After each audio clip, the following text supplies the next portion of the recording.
Buenas tardes, ingeniero. En el presente trabajo se requiere diseñar un inversor fotovoltaico con salida del panel solar de 36 voltios en continua y entregar una tensión de corriente alterna de 70 voltios a 50 Hz.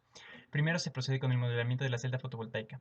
El modelo general de una celda fotovoltaica se observa en la figura. Este circuito se encuentra compuesto por una fuente de corriente, un diodo y una resistencia en serie. Despreciando la resistencia RCH y la resistencia intrínseca en serie, se tiene la siguiente expresión característica de la celda fotovoltaica, donde Vm y M son la tensión y corriente de salida del panel solar, y G es la corriente generada debido a las condiciones de radiación, y Z es la corriente inversa de saturación, Q es la carga del electrón, A es el factor de idealización de la unión Pn, K es la constante de Boltzmann, Np y Ns son el número de celdas conectadas en paralelo y en serie.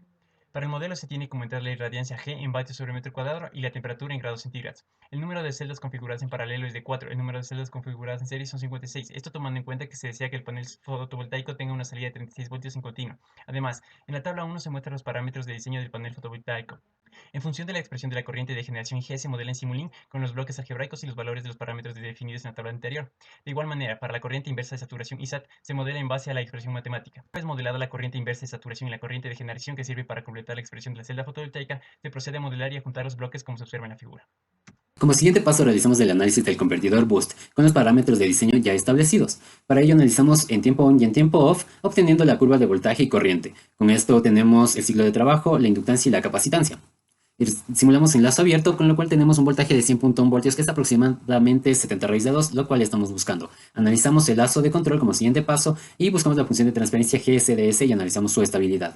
Procedemos a buscar la función de transferencia GCDS y gracias al diagrama de Bode podemos ver que el margen de fase y ganancia se encuentran dentro de los rangos. Con esto podemos deducir que no necesitamos una red de compensación y procedemos a simular, teniendo en cuenta que necesitamos un diente de sierra y un voltaje de referencia para poder ver el error y poder controlar el PWM. La señal amarilla podemos ver el diente de sierra, en la señal roja podemos ver el error que estamos teniendo a la salida y en azul podemos ver el PWM cómo está variando para tener a la salida 100 voltios aproximadamente con cualquier perturbación que tengamos a la entrada.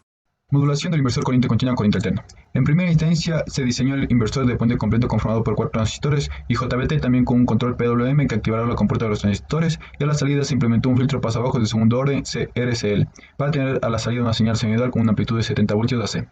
Para el control de los transistores de JBT se genera una señal de disparo, donde la señal triangular determina la cantidad de pulsos por cada ciclo de la señal sinusoidal. Se diseñó con un índice de modulación de amplitud de 0.8 y un índice de modulación de frecuencia de 21, con una distorsión armónica total de 6.1%. Para el diseño del filtro para una frecuencia de 50 Hz se obtuvo un capacitor de 270 microfarads y una inductancia de 37 mH. Realizando la función de transferencia, el filtro se comprobó que es estable debido a que la frecuencia de cruce de la ganancia es menor que la frecuencia de cruce de la fase. Como se visualiza en la figura, la señal de color azul es la señal de salida del puente completo y la señal de color verde es la salida del filtro de una señal pura sinusoidal sin armónicos apreciables. Diseño del lazo de control del inversor. A partir del inversor en lazo abierto se procede a adquirir datos mediante el uso de Workspace, tanto en la entrada como en la salida del sistema. Mediante el uso de la función ident.matlab se realiza una estimación a una función de transferencia con 2 polos y un 0. Realizando varias pruebas se consideró la siguiente función de transferencia que permite una mejor estabilidad de todo el sistema. El lazo de control compara la señal de la salida del inversor con una constante con el fin de modificar el PWM para que la salida del inversor se estabilice a los 70 voltios. Para el análisis de la red de compensación, en la figura la señal de color naranja es la señal de salida del inversor, en donde si la señal es mayor a 1, la red de compensación de color verde lo que hace es disminuir su voltaje, mientras que si es menor a 1, la red de compensación aumenta el voltaje para que se estabilice en 1. Esta señal resultante es multiplicada por la señal sinusoidal que genera los pulsos de disparo del PWM, que activa los transistores y JBT. Los resultados obtenidos frente a perturbaciones en el sistema fueron: para la irradiancia variable, se ha colocado un vector de valores a la entrada del panel fotovoltaico, desde 500 a 1200 vatios sobre metro cuadrado.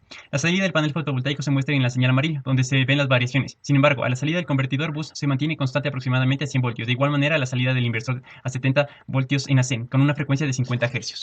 Otra de las variaciones realizadas es el cambio de temperatura, que es variable, y la irradiancia es constante. Tenemos un voltaje en la salida del boost de 99.3, a la salida del inversor de 68.6, y en el tomate tenemos la variación en la salida del panel fotovoltaico.